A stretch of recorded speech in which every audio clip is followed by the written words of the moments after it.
Hola, por favor. Welcome to your daily dose of Fortnite.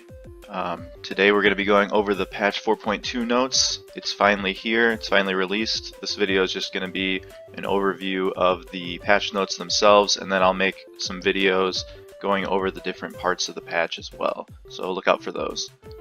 So we start here, missions plus systems. Introducing the PERK recombobulator. They came out with a lot of information on this already, so I'm going to kind of glaze over this. Basically, you can recombobulate the perks on your weapons to change them to be how you would like them. There's going to be two new resources. They're called PERK-UP and RE-PERK. It looks like RE-PERK is going to be able to be used both to change and upgrade perks, and PERK-UP will be used just to upgrade perks.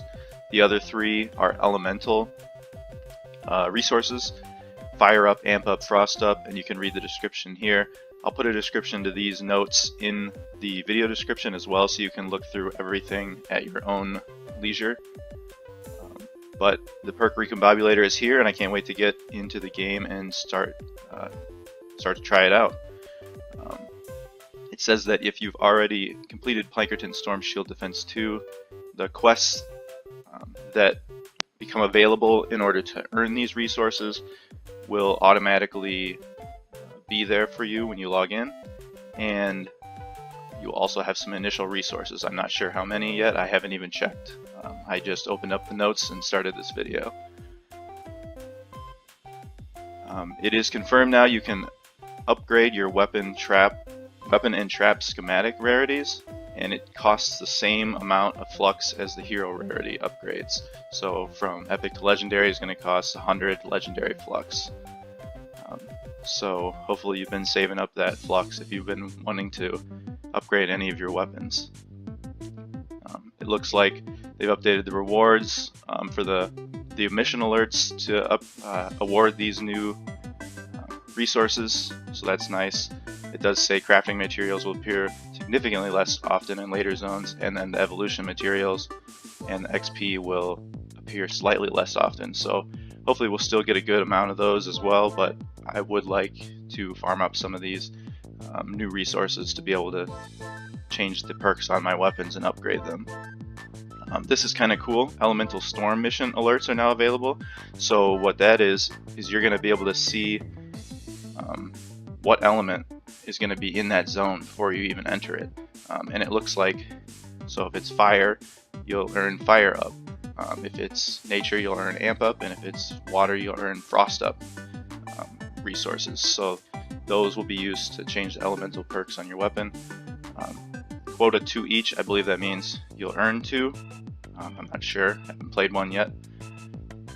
But that's kind of cool, knowing what kind of element is going to be in the zone. I think that's a good step in the quality of life of the game before you even start the game. Looks like they're releasing some new repeatable quests that you can use to earn these resources. This is kind of nice. It looks like they're adding a lot of ways to gain these resources, so hopefully they won't be too scarce. We'll have to see how much it costs to actually upgrade or change a perk on a weapon.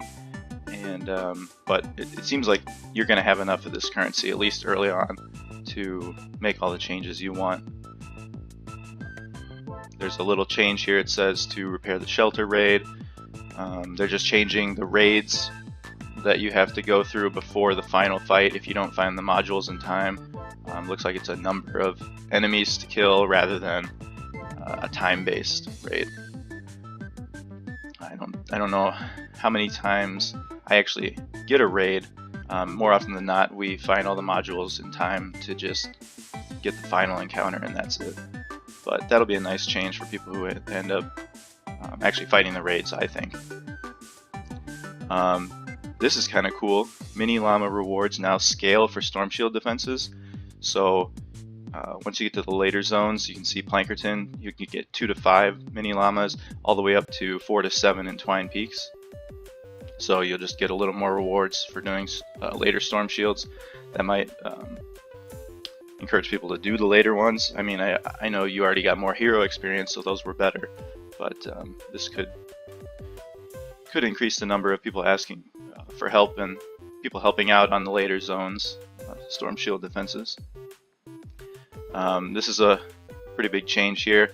The build recommendations for a mission, they don't affect your score anymore, so you can build as many tiles as you want.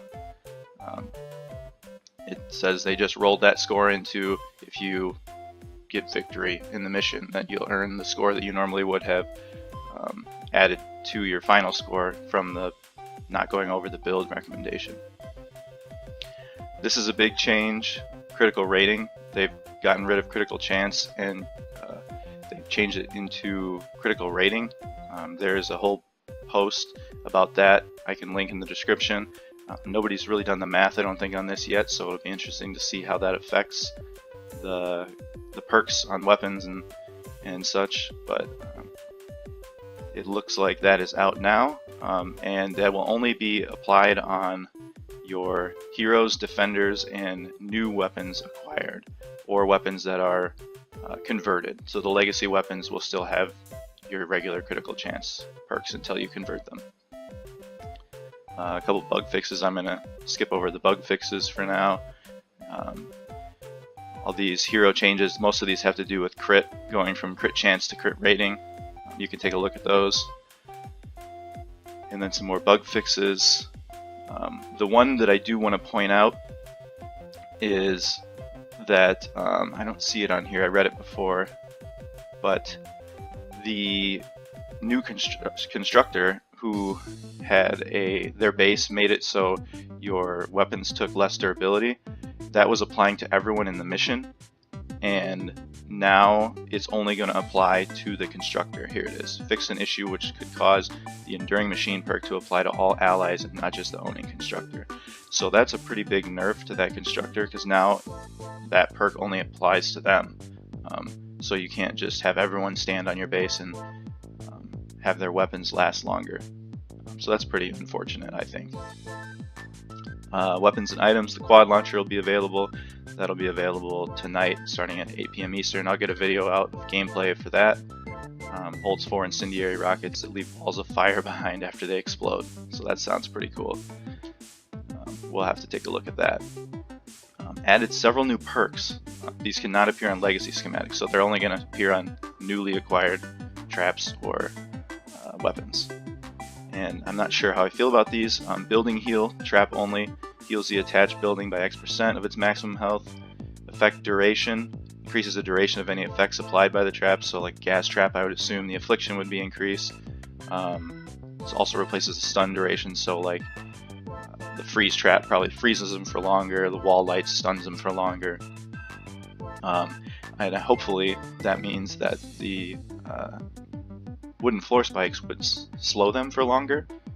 That would be awesome if you get a bunch of these effect durations on wooden floor spikes, because those don't do much damage anyway, and you really just want them for the slow. That actually might make it worth leveling up some wooden floor spikes to get all of the perks if they all had the effect duration on them. Increased building health for traps, so increases the max health of the attached building by X%. Could be good if it's some high traffic areas. I still don't know if it'd be better than just straight crit rating is what it's called now, but we'll have to find out. And it looks like here these next ones they're trying to rework melee a little bit. So melee weapons have an increased attack speed perk that can roll on them, damage resistance that you gain when the weapon's equipped, life leech, and movement speed. So those are a few just for melee only weapons that could be rolled. Again, not sure if it's going to be better to have these than the just straight damage rolls or the crit rating rolls, but we'll have to find out once we get a few weapons with that on it. This is kind of cool. There's a new perk that increases the damage against mist monsters and bosses that you could get on a weapon, so you could theoretically get kind of like a super weapon that you could switch to when the mini boss comes out. So that'll be fun to play around with. And then they've decided to call physical which was just non-elemental. It's a new element now. So deals non-elemental damage, but has a significantly higher base damage. So I assume that will put it in line with the other elements. We'll have to find out. That's kind of cool, because then maybe you just can pick the element based on, you know, what you're going to be fighting, or even what you think looks cool on the weapon. But we'll see how that works out as well. There's some new founders perks that are on some of the founders weapons. I'm going to skip over those. You can come back and read those yourselves if you want. And then let's see, critical chance schematic perks grant 10, 15, 20, 25, 30 critical rating. Legacy schematics use the old critical chance values. We went over that already. Headshot damage perks are now multiplicative instead of additive. That's a pretty big buff for the headshot damage perks, so we'll have to try that out as well in game. And then they also changed the way affliction worked a little bit. It now stacks based on element instead of the weapon type. So instead of well, it says here, enemies may have a maximum of 1 weapon-based affliction active on them per element per player, and then it refreshes when you hit them with a weapon or an attack that causes affliction. Even if the timer hasn't run out, now it refreshes. And then some more bug fixes here. This is a big one, gameplay changes. All instance pickups, so that would be like things that are only for your player. Like rewards from doing an encampment or something, they're only visible to you now, so there's not a bunch of clutter on your screen that you can't pick up. And then you remove the nameplates because you're the only one who's going to see them, so you know it's yours when you pick it up. And this is really cool, or items from enemy loot drops will be instance, and that basically means that you don't have to run over to the mini boss and try to pick up those nuts and bolts or those fibrous herbs real quick after you kill them, because they're just going to be for you and you'll be the only one who can see them. So you can pick them up whenever you need to in case you're still fighting other mobs when the mini boss goes down. So I think that's a big change there. That's a good one. Let's see. I don't think there was anything too big that I wanted to highlight in the rest of this. But yeah, there you go. There's an overview of the patch notes. Like I said, link in the description of the video, and I'll be coming out with some more specific videos for some of the major highlights of this patch. So, as always, thanks for watching, and have a great day.